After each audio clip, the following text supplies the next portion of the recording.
Hello दोस्तों, मैं सरला रावत सा और आप देख रहे हैं एनजी एक्सप्रेस न्यूज। दिल्ली में कांग्रेस के नेताओं का जमावड़ा है। हमारे एडिटर इन चीफ ने दिल्ली में कांग्रेस की क्या है तैयारी और आने वाले चुनाव पर करी खास बातचीत जगजीवन शर्मा के साथ। भारत जोड़ो न्याय यात्रा की तर्ज पर कांग्रेस पार्टी ने देवेंद्र यादव की अध्यक्षता में आज न्याय यात्रा का यहां से स्टार्ट करने जा रहे हैं। कांग्रेस के सीनियर मेंबर, एआईसीसी मेंबर हमारे साथ मौजूद है। आइए हम इनसे बात करते हैं। शर्मा जी, बताइए, आप न्याय यात्रा का स्टार्ट कहां से कर रहे हैं? कांग्रेस का जनाधार तो पिछले 10 साल में देखा नहीं हमने, आप क्या कहना चाहेंगे इस पर? देखिए, ऐसा है, जहाँ तक जनाधार की बात है, जनाधार के साथ साथ कांग्रेस का संघर्ष जुड़ा हुआ है। हमने कभी भी, आज हम ये न्याय यात्रा जो निकाल रहे हैं, हमारा लक्ष्य जो है दिल्ली को न्याय दिलवाने का है। आज सत्ता की लड़ाई नहीं है, अभी कोई चुनावी लड़ाई नहीं चल रही है, लेकिन हमने अक्सर देखा है, हम बहुत समय से ऐसा सोच रहे थे कि 11 साल में शायद जो लोग ये वादा कर कर दिल्ली की जनता से गए थे कि हम दिल्ली के हित के लिए काम करेंगे, हम दिल्ली को न्याय दिलवाएंगे, हम दिल्ली से भ्रष्टाचार को हटाएंगे, हम दिल्ली के अंदर लोकपाल लाएंगे, हम सरकारों की जवाबदेही तय करेंगे, उन लोगों ने आज 11 वर्ष में एक भी अपने सवाल का जवाब नहीं दिया जो सवाल उन्होंने जनता के समक्ष रखे थे। आज जनता सवाल करती है। आपने कहा था कि हम यहाँ पर जो दिल्ली के अंदर हर व्यक्ति की हर डिपार्टमेंट की, हर विभाग की एक जिम्मेदारी होगी, जवाबदेही होगी। क्या जवाबदेही है? आपने कहा था भ्रष्टाचार नहीं रहेगा। आज हर क्षेत्र के अंदर, आज हर कार्यालय में अगर कोई आदमी, आम आदमी अपना काम करवाने जाता है तो उसको बिना रिश्वत के काम नहीं करो। आज वो जानते हैं किस प्रकार से उनको समस्याओं से पूरी दिल्ली जूझ रही है। पानी की बात करने वाले जो कहते थे कि पानी माफ और बिजली हाफ, आज पानी की क्या दशा बना रखी है आप खुद देख रहे हैं। पीने का पानी आज जितना गंदा दूषित जल आज लोगों को पीना पड़ रहा है और लोग जल जनित बीमारियों के शिकार हो रहे हैं। उन लोगों ने आज क्या किया? उनका क्या कसूर रहा है? आप पर भरोसा किया, आप पर विश्वास किया, उसका आपने बदला क्या दिया? आज हर व्यक्ति पानी खरीद के पी रहा है। कम से कम एक परिवार में, जो गरीब परिवार है, उसमें एक बोतल पानी की जाती है 40 रुपये किसकी कीमत है। एक व्यक्ति 1200 रुपये महीने का पानी पी रहा है और सरकार कह रही है कि नहीं, हमने पानी फ्री दिया हुआ है। बिजली की यार दुर्दशा देखिए, बिजली के बिलों ने आज इतना भार जनता पर डाला हुआ है कि जनता त्राही त्राही कर रही है। आज जिन हम अपनी जन सुविधाओं की बात करते हैं, इस 11 साल के अंदर जन सुविधा के नाम पर दिल्ली की जनता को ठगा गया। इस व्यक्ति ने दिल्ली को ठगा है, पूर्ण रूप से ठगा है। ये जो है घोटाले की सरकार है। आज लोग देख रहे हैं, आधे से ज़्यादा मंत्रिमंडल जेल में है, खुद मुख्यमंत्री जेल में गए हैं, लेकिन जवाबदेही नहीं है। आकर जनता के बीच में इस प्रकार अपना स्वागत करवा रहे हैं जैसे पता नहीं को बड़ी जो है वहाँ पर कोई युद्ध जीत कर आए हैं। आप भ्रष्टाचार से लड़ रहे हैं, भ्रष्टाचार में लिप्त हैं। आप कहते थे मैं भ्रष्टाचार से लड़ूंगा, लेकिन आप तो भ्रष्टाचार में लिप्त हैं। आज भ्रष्टाचार के आरोप आपके ऊपर लगे हुए हैं। आज आपको जो है बाकायदा जिन आरोपों के तहत गिरफ्तार किया है, आप उसकी जवाबदेही तो दे नहीं रहे, आप उसका जवाब नहीं दे रहे। आप बता नहीं रहे कि शराब माफिया से आपके क्या संबंध है। आप ये नहीं बता रहे कि आपने जो है किस प्रकार उनसे जो पैसा लिया उसका क्या हिसाब है, किस खाते में लिया है, क्या आपने जनहित में लगाए हैं। 526 करोड़ आप अपने सजाने में, अपने आप को संवारने में, अपने आप प्रचार के अंदर लगाते हैं, लेकिन जनता के लिए आपने कुछ नहीं किया। आपने एक स्कूल नहीं बनवाया, आपने एक नया अस्पताल नहीं बनवाया। आप अगर ये कहते हैं मोहल्ला क्लिनिक के नाम पर, आप कहते हैं आपने एक बहुत बड़ी जो है जीत हासिल की है। आज जाकर देखिए मोहल्ला क्लिनिक की क्या हालत है। आपने उसको एक कमाई का साधन बना के छोड़ दिया, वो कमाई का स्रोत रहा है। वहाँ पर आपने लोगों को कोई न्याय नहीं दिया, लोगों को स्वास्थ्य के नाम पर आप कोई सुविधाएं नहीं दे रहे। आपके हॉस्पिटल्स, आपकी जो वहाँ पर डिस्पेंसरीज हैं, वो देखिए जो पक्के भवन में डिस्पेंसरी ऑलरेडी पहले बनी हुई है, वहाँ पर आपने कोई सुविधा नहीं दी, लेकिन आपने पैसा कमाने के लिए, आपकी क्योंकि नीयत खराब थी, आप वहाँ पर मोहल्ला क्लिनिक के नाम पर पैसा कमाना चाहते थे, आप अपने लोगों को ओबलाइज करना चाहते थे। वहाँ पर आज देखिए आज क्या दुर्दशा है। आज दिल्ली प्रदूषण से भरी हुई है। आज यमुना की हालत देखिए, यमुना के अंदर दूषित जल है और आप कह रहे हैं कि हमने, वो आदमी आज कहाँ है जो चीफ मिनिस्टर ये कहा करता था, जिसने कहा था कि अगर मैं 1925 से पहले अगर जमुना को साफ ना कर पाऊँ तो आप मुझे वोट मत दीजिएगा। मैं जाऊँगा जमुना में डुबकी लगाऊंगा और आपको भी लगवाऊंगा साफ पानी के अंदर। आज आप जाकर देखिए, क्यों नहीं आ जाते आप? अरे मैं कहता हूँ डुबकी मत लगाइए, एक हाथ में पानी लेकर पीजिए तो सही। आप दिल्ली की जनता को तो कह रहे हैं कि जमुना का पानी पीजिए, क्योंकि अगर देखा जाए तो दिल्ली की अगर आज जीवन रेखा कोई है तो यमुना नदी है। दिल्ली यमुना नदी से अपने पानी की पूर्ति करती है और आप उस पानी को दूषित करने में लगे हैं। पूरे यहाँ पर यमुना नदी के अंदर झाग तैर रहे हैं, वो कोई पहाड़ नहीं है बर्फ का, वो झाग तैर रहे हैं गंदगी की है। और आज जो हमारा मुख्यमंत्री वहाँ से मुँह छुपाकर भाग गया, प्रदूषण से लड़ ना सका, दूषित यमुना से लड़ ना सका, लोगों को अच्छी शिक्षा के नाम पर 1 लाख बच्चे सरकारी स्कूलों को, दिल्ली के सरकारी स्कूलों को छोड़कर चले गए, कोई जवाब देने वाला नहीं है। आज हमारा गरीब बच्चा प्राइवेट स्कूलों में पढ़ने के लिए मजबूर है, माँ बाप रो रहे हैं, माँ बाप उसकी खर्चे को वहन नहीं कर सकते। लेकिन हमारा मुख्यमंत्री कहता है, जो पूर्व मुख्यमंत्री और अब वर्तमान मुख्यमंत्री जो कहती है कि मैं तो राम की चरण पादुका लेकर बैठी हूँ, उनको पता नहीं कि राम राज के बारे में जानती नहीं है, उन्होंने राम जी को अच्छी तरीके से पढ़ा नहीं है, उन्हें तो ये नहीं जानती कि वहाँ पर हर व्यक्ति को कहने क्या अपनी बात रखने का अधिकार था। लेकिन आज क्या आप अपने बात रख सकते हैं? जनता के सामने चिल्ला कर हमारा दिल्ली प्रदेश कांग्रेस कमेटी का अध्यक्ष देवेंद्र यादव बार बार कह रहा है, दिल्ली को न्याय दीजिए, दिल्ली को न्याय दीजिए, आपने जो वादे किए उनको पूरे कीजिए। लेकिन आप भाग रहे हैं, आप बार बार ये कह रहे हैं कि हमारे को केंद्र सरकार मदद नहीं देती, केंद्र सरकार ये कहती है कि दिल्ली सरकार निकम्मों लोगों के हाथ में है। आपकी लड़ाई के अंदर पिस कौन रहा है? दिल्ली की जनता। दिल्ली की सरकार का काम क्या है? दिल्ली के लोगों को न्याय देना। केंद्र सरकार का काम क्या है? दिल्ली के लोगों को न्याय देना, देश के लोगों को न्याय देना। क्या न्याय मिल पा रहा है? आप एक आम आदमी के रूप में सोचिए कि आप उन सभी सुविधाओं से वंचित नहीं है जो सुविधाएं आपको 15 साल में शीला दीक्षित के शासनकाल में मिली थी। हमने दिल्ली को एक उज्ज्वल दिल्ली के नाम पर एक जो यहाँ पर विकसित किया था, पूरे वर्ल्ड के अंदर, पूरे विश्व के अंदर दिल्ली का एक नाम उभर कर आया था। बिजली के नाम पर लोगों ने अपने जनरेटर चलाने बंद कर दिए थे, घरों में इन्वर्टर बंद हो गए थे, यह हालत थी। लेकिन आज आप क्या कर रहे हैं? आज वही देखिए, वही जनरेटर, वही इन्वर्टर का युग वापस आ गया। हर व्यक्ति मजबूर है क्योंकि आपने कमर्शियल के नाम पर एक छोटे से दुकानदार पर इतना बोझ लाद दिया है कि वो अपने घर का खर्चा चलाने में असमर्थ है। इसलिए जनता के साथ जो 11 साल न्याय हुआ है, उनको न्याय दिलवाने के लिए, उनकी समस्याओं की आवाज़ उठाने के लिए और दिल्ली के अंदर एक खुशहाल जीवन बनाने के लिए, लोगों को उनका अधिकार दिलाने के लिए दिल्ली प्रदेश कांग्रेस कमेटी माननीय देवेंद्र यादव जी के नेतृत्व में ये न्याय यात्रा निकाल रही है। क्योंकि दिल्ली अब अन्याय बर्दाश्त नहीं करेगी। बहुत हो चुका हमारा जो इतिहास रहा है कि जब जब संघर्ष की बात की है तो कांग्रेस के लोगों ने की है। अगर हम आज़ादी के लिए लड़े तो कांग्रेस के लोग लड़े, देश के विकास के लिए लड़े तो कांग्रेस के लोग लड़े। आज दिल्ली का हमने अगर चमकाया तो कांग्रेस ने चमकाया। अब हम फिर कहना चाहते हैं दिल्ली वालों से, आइए हमारे साथ इस संघर्ष में भागीदार बनिए। इस सरकार को इसलिए नहीं उखाड़ फेंकना कि हम सत्ता चाहते हैं, इसलिए कि ये सरकार दिल्ली की जनता के साथ न्याय करने के अंदर पूर्णतः विफल रही है। इसलिए हम ये कहते हैं कि आप आइए, दोबारा कांग्रेस के कदम के साथ कदम मिलाइए, हमारे हाथ से हाथ मिलाइए। हम आपके हित की लड़ाई लड़ेंगे, आपके लिए न्याय की लड़ाई लड़ेंगे। इसी संदेश को लेकर माननीय देवेंद्र यादव जी और सभी दिल्ली के कांग्रेस जन आज हज़ारों की तादाद में हम लोग दिल्ली की गलियों में जाएंगे और दिल्ली की समस्याओं को लोगों से जानते हुए उनको इस बात के लिए प्रेरित करेंगे कि वो भी हमारे साथ इस लड़ने में भागीदार बने। यही बात है। आप स्पोक्स पर्सन भी हैं, अब आप ये बताइए, बटोगे तो कटोगे का नारा योगी जी प्रधानमंत्री जी दे रहे हैं पूरे देश में। चुनाव है, हरियाणा में इसका लाभ हुआ उनको, अब झारखंड में और महाराष्ट्र में, यूपी में उपचुनाव है, इस पर क्या असर पड़ सकता है?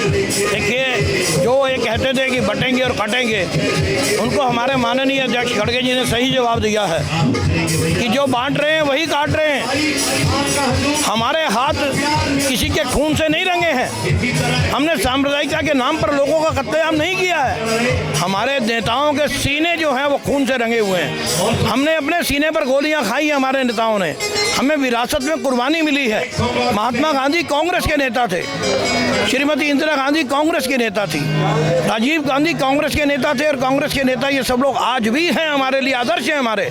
इन लोगों ने अपने सीने पर गोलियां खाई हैं, हमारे हाथ में खून नहीं है। खून तो हाथ में उनके लगा है जिन्होंने सांप्रदायिकता के नाम पर, भाषा के नाम पर, धर्म के नाम पर लोगों को मारा है, काटा है। पहले बांटा है और फिर उन्होंने काटा है। इसलिए ये उन्हीं की बात है, उन्हीं पर लागू होती है। हम ना कभी किसी को बांटते, ना हम किसी को काटते। हम कहते हैं जुड़ के चलिए और जुड़कर ही हम भारत को और मजबूत राष्ट्र बना पाएंगे। विश्व के मानचित्र पर कांग्रेस के नेतृत्व में, कांग्रेस की नीतियों के रहते हुए भारत देश एक प्रबुद्ध भारत विश्व के अंदर अपना कीर्तिमान स्थापित करेगा और आगे भी हमने किया है। और मैं आपको महाराष्ट्र और झारखंड की बात बता दूं, हरियाणा में हम हारे हैं लेकिन हमारे सीटों में इजाफा हुआ है, हमारा वोट प्रतिशत में इजाफा हुआ है। कोई अंदरूनी कारण है जिन पर हम चर्चा हमारा हाईकमान कर रहा है और निश्चित तौर पर उसको हम दूर भी करेंगे और कर भी रहे हैं। झारखंड और महाराष्ट्र के अंदर जनता ने एक साफ संदेश दे दिया है कि हमने कांग्रेस के नेतृत्व के अंदर जो हमारा मोर्चा है हम उसके साथ जुड़ेंगे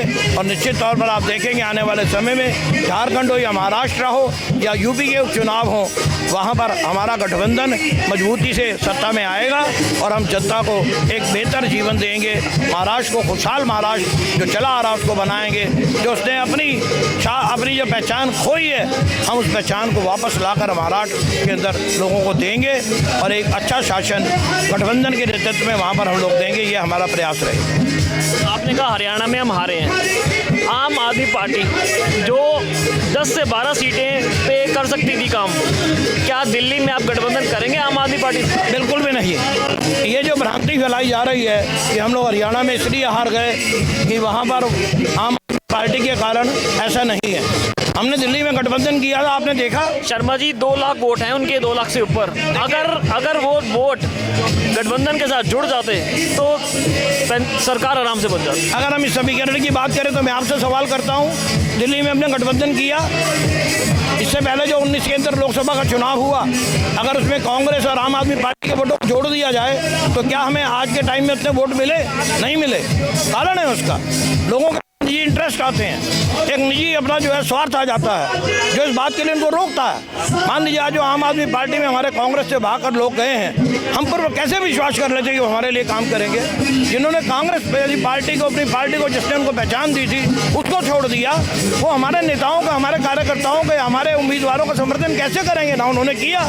इसलिए कहना बेईमानी है ये जो वोट आम आदमी पार्टी में चले गए हमारे खाते में आते, ऐसा नहीं है। हम लोग बड़ी मजबूती से चुनाव लड़े हैं। हम पंजाब में हमने समर्थन नहीं दिया, हमने गठबंधन नहीं किया, लेकिन हमने पंजाब के अंदर क्या किया? पंजाब के अंदर हम लोग जीते, हमने इनको शिकस्त दी वहाँ पर, इनके रहते हुए हम लोगों ने वहाँ 7 सीटें लोकसभा की जीती और यही हालत आज दिल्ली में होने वाली है। आप देखिएगा, अगर हम इनके साथ गठबंधन करेंगे तो हम इनको जीवन दान देंगे, इनको हम सांसें वापस करेंगे, क्योंकि आज आम आदमी पार्टी लटक रही है, लोगों की आशाओं के अनुरूप नहीं उतरी है। लोग आम आदमी पार्टी को सबक सिखाना चाहते हैं और जो वोट बैंक कांग्रेस का छटक के चला गया था वो वापस आज कांग्रेस की तरफ उम्मीद भरी निगाहों से देख रहा है। हमें कोई गठबंधन नहीं करना चाहिए, हमें अकेले चुनाव लड़ना चाहिए, क्योंकि हमारा एक बहुत पुराना इतिहास है और उस इतिहास के रहते हुए हम दिल्ली की जनता में फिर जाएंगे। और 15 साल का शासन हमारा इस बात की मिसाल है कि हमने जब जब दिल्ली चलाई है बड़ी शान से चलाई है, दिल्ली वालों के लिए चलाई है और दिल्ली वालों से के साथ मिलकर चलाई है, दिल्ली वालों के लिए ही चलाई है।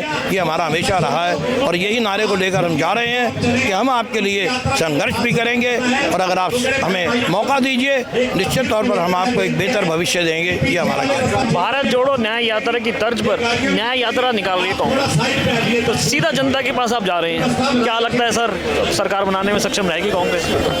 निश्चित तौर पर इसका फैसला जनता ने करना है। मैंने आपको पहले कहा ये हमारा टारगेट सत्ता के लिए नहीं है, ये जनता के साथ, दिल्ली की जनता के साथ जो अन्याय हो रहा है उनको न्याय दिलवाने के लिए हमने इसलिए दिल्ली की इसको न्याय यात्रा दिया। ये अन्याय जनता के साथ हो रहा है, दिल्ली के साथ हो रहा है। दिल्ली बर्बादी देख रही है, दिल्ली बेहाली देख रही है, दिल्ली के अंदर कुशासन हो रहा है, दिल्ली के अंदर प्रदूषण है, दिल्ली के अंदर स्कूलों की हालत बुरी है, दिल्ली के अंदर कोई नया स्कूल नहीं बना है, दिल्ली के अंदर कोई नया अस्पताल नहीं बना है। दिल्ली आज पूरे भारत की सरकार की तरह दिल्ली सरकार भी लोगों के ऊपर एक महंगाई की मार रही है। वैट के बाहर से आज पेट्रोल और डीजल के दाम बहुत बढ़े हुए हैं। दिल्ली सरकार ने ना वैट में किसी प्रकार की डीजल है या पेट्रोल में कोई कमी नहीं की है, कोई राहत देने का काम नहीं किया है। आज कई वर्षों से पेंशन नहीं मिल रही, क्यों नहीं मिल रही? ये आज सोचने का विषय है। ये अधिकार जो जनता के हैं, मूलभूत अधिकारों से वंचित है सरकार के रहते हुए, आम आदमी पार्टी की सरकार के रहते हुए, जहाँ पर विधायकों की तनख्वाहें लाखों में हैं लेकिन आम आदमी यहाँ पर हज़ारों भी नहीं कमा पा रहा। ऐसी जो दुर्दशा आज दिल्ली की सरकार ने बना दी है उससे मुक्ति दिलाने के लिए निश्चित तौर पर लोग हमारा साथ देंगे और दिल्ली में कांग्रेस की सरकार बनेगी और यहाँ पर एक उज्जवल भविष्य स्थापित होगा, ये हमारा कहना है। बहुत बहुत धन्यवाद सर। अशोक प्रधान जी जो पहाड़गंज ब्लॉक के अध्यक्ष हैं ये भी हमारे साथ हैं, यहाँ आए हैं, आइए इनसे बात करते हैं। अशोक जी बताइए कि इस न्याय यात्रा का आप सीधे जनता तक जा रहे हैं तो इसमें क्या फ़ायदा मिल सकता है पार्टी को या देश को? फ़ायदा नुकसान की बात नहीं है। दिल्ली की जो जनता आज जो परेशान है महंगाई से, बिजली से, पानी से, आप सरकार से, उसकी आवाज़ों को लेकर हम जनता के बीच में जा रहे हैं कि दिल्ली को न्याय दो।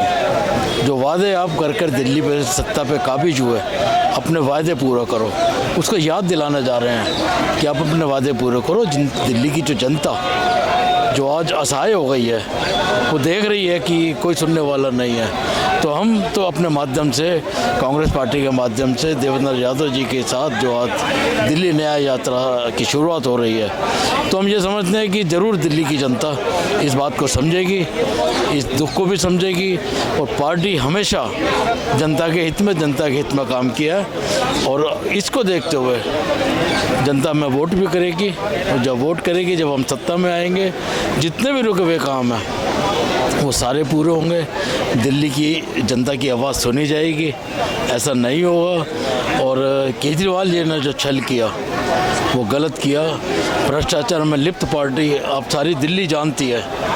आप अब ये बिजली पानी का जो ढोंग रच के अब आप सत्ता पे काबिज नहीं हो सकते, अब आपको ये सत्ता छोड़नी पड़ेगी। जितने आपके भ्रष्टाचार हुए हैं, अब जब इनकी रिपोर्टें आएंगी आप देखना ये सब जेल में होंगे।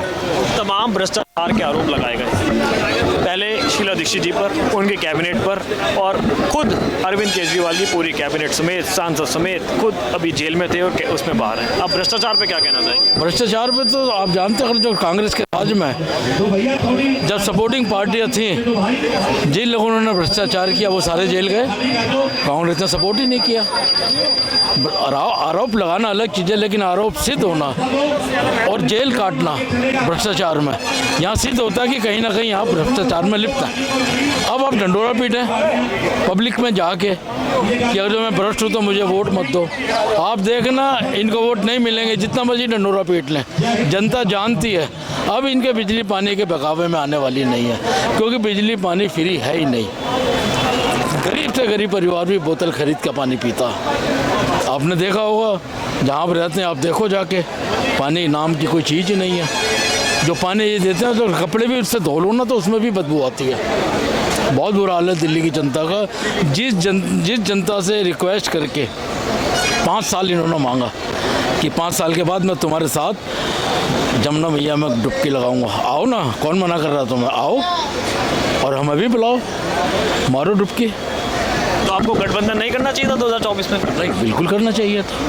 जो आपने गठबंधन करा आपने? नहीं, गठबंधन का तो देखो, मेरी बात सुनो, जो पार्टी जनता को धोखा, जनता का विश्वासघात, उससे गठबंधन का तो सवाल ही नहीं पैदा होता। शुरू में जब चुनाव हुआ वो गठबंधन इसलिए था कि जनता के हित के लिए, जनता पे चुनाव का बोझ ना पड़े, इसलिए इसको समर्थन किया। लेकिन जब इसकी दगाबाजी देखी तो कांग्रेस पार्टी ने अपना समर्थन वापस लिया। अब इसे समर्थन का तो सवाल ही नहीं पैदा होता। 2-4 स्वार्थी नेता अगर इस बात को करते हैं कि समर्थन में गलत करते हैं, अपने बलबूते पे चुनाव लड़ेंगे और जीत के आएंगे और दिल्ली की जनता की जो समस्या हैं उसको हल करेंगे। आप देखना हालात बदलेगा, आप भी देखते जाइए और हम भी देखते हैं। और जब ये मौका मिलेगा हम आपके चैनल के द्वारा आप बताएंगे कि दिल्ली की जनता का हालात कांग्रेस ने बदल दिया है। 10 साल से तो खाता नहीं खोल पाई कांग्रेस विधानसभा चुनाव में, अब क्या लग रहा है सर? खाता भी खुलेगा और हम बिल्कुल सत्ता के नज़दीक भी होंगे, क्योंकि इनका जो भ्रष्टाचार है। अब मुझे एक बात बताओ, सेंट्रल गवर्नमेंट ने 15-15 लाख का वादा किया या नहीं किया? मैं आपसे पूछना चाहता हूँ, किया? सत्ता में आने के बाद क्या हुआ? ये तो एक हमारा जुमला था। कहाँ है 2 करोड़ नौकरियाँ? ये सब जुमलेबाजों की सरकार है। कांग्रेस ने ही देश का विकास किया है और कांग्रेस ही देश का। वो बात हो रहा है कि कुछ कारणों से सत्ता से अलग हो गए, लेकिन दिल्ली की जनता की आवाज़ उठाना कांग्रेस ने नहीं छोड़ा। हिंदुस्तान की जनता की आवाज़ उठाना कांग्रेस ने नहीं छोड़ा। ये आवाज़ उठाते रहे जनता के लिए लड़ते रहेंगे। सत्ता में आना ना आना, हार जीत भाग्य पर डिपेंड करता है, कर्मों पर भी डिपेंड करता है, लेकिन जनता के लिए कांग्रेस आवाज़ उठाती रहेगी। जब तक हैं हम जिंदा हैं, हम पार्टी के साथ कंधे से कंधा मिला के जनता की आवाज़ उठाएंगे। और एक ना एक दिन आप देखना, एक ना एक दिन तो बहुत लंबी बात हो जाएगी, आप फरवरी में भी देख लेना। आप फरवरी में झाड़ू साफ है। अशोक जी ये बताइए कितनी सीटें लग रही है कांग्रेस की 70 में से? हम सत्ता के नज़दीक होंगे। कोई भी अब दिल्ली में सत्ता हासिल नहीं कर सकता। करेगी तो कांग्रेस करेगी, अपने बलबूते पे करेगी, और बिल्कुल हम सत्ता के नज़दीक हैं, हम सत्ता से दूर नहीं हैं। और जब ये दिल्ली नया यात्रा 1 महीना दिल्ली में घूमेगी, आप देखना दिल्ली का माहौल भी बदलेगा, दिल्ली का वोटर भी बदलेगा। अब ये जुमलों में आने वाले दिल्ली के लोग नहीं हैं, पढ़े लिखे लोग हैं, समझते हैं सारी चीज़ों को। ना केंद्र सरकार की ना दिल्ली सरकार की कोई जुमला नहीं चलेगा, सिर्फ विकास चलेगा जो कांग्रेस पार्टी करेगी। शर्मा जी आखिरी क्वेश्चन, 70 में से कितनी सीटें लग रही है जो मैंने हिसाब से? देखिए, मैंने आपको एक बार पहले भी ये बात कही थी, संख्याओं के आधार पर, लेकिन हम एक बहुमत के आधार पर, बहुमत के साथ दिल्ली के अंदर सरकार बनाएंगे। संख्याओं का जो है ये एक गणित वो है, लेकिन हम सत्ता में आ रहे हैं ये आप मान के चलिए निश्चित तौर पर। और सत्ता का मतलब आप समझते हैं कि 36 से ज़्यादा सीटें हम लोग जीत कर आ रहे हैं और जीतेंगे। और जनता का समर्थन लेते हुए, जनता के आशीर्वाद से दिल्ली में एक बार पुनः हम लोग विधानसभा के अंदर कांग्रेस की सरकार बनाने जाएंगे और बना रहे हैं। ऐसा हमें लोगों के बीच से बार बार संदेश ये आ रहे हैं। लोगों की भावनाओं को हम समझ रहे हैं, लोगों की भावनाएं कांग्रेस के साथ जुड़ रही हैं, और कांग्रेस एक विकल्प के तौर पर, एक मजबूत विकल्प के रूप में आज दिल्ली के अंदर उभर कर आ रही है। जो लोगों के मन में ये भ्रांति थी कि आम आदमी पार्टी को अगर मान लीजिए सत्ता से हटाएं तो कहीं ऐसा ना हो भाजपा आ जाए, लेकिन आज लोगों को पता लग गया भाजपा कहीं नहीं है। आम आदमी पार्टी को हराने में कांग्रेस सक्षम है, और कांग्रेस के अंदर लोगों का विश्वास है, आ रहा है। और इस न्याय यात्रा के बाद और ज़्यादा समर्थन के साथ दिल्ली की जनता कांग्रेस के साथ जुड़ेगी, और वो हमारे लिए सत्ता का एक आसान रास्ता बनेगी। ऐसी भावनाओं के साथ हम लोग चल रहे हैं। ऑल इंडिया कांग्रेस कमेटी के मेंबर जगजीवन शर्मा जी हमारे साथ थे। बहुत उत्साह है नेताओं में, कार्यकर्ताओं में न्याय यात्रा को लेकर। अब देखते हैं 2 महीने बाद तस्वीर क्या होती है। हमसे जुड़े रहने के लिए हमारे YouTube चैनल को सब्सक्राइब करें और नई वीडियो की नोटिफिकेशन के लिए बेल आइकॉन को दबाएं। अगर आप ये वीडियो Facebook पर देख रहे हैं तो लाइक जरूर करें और ज्यादा से ज्यादा शेयर करें। धन्यवाद।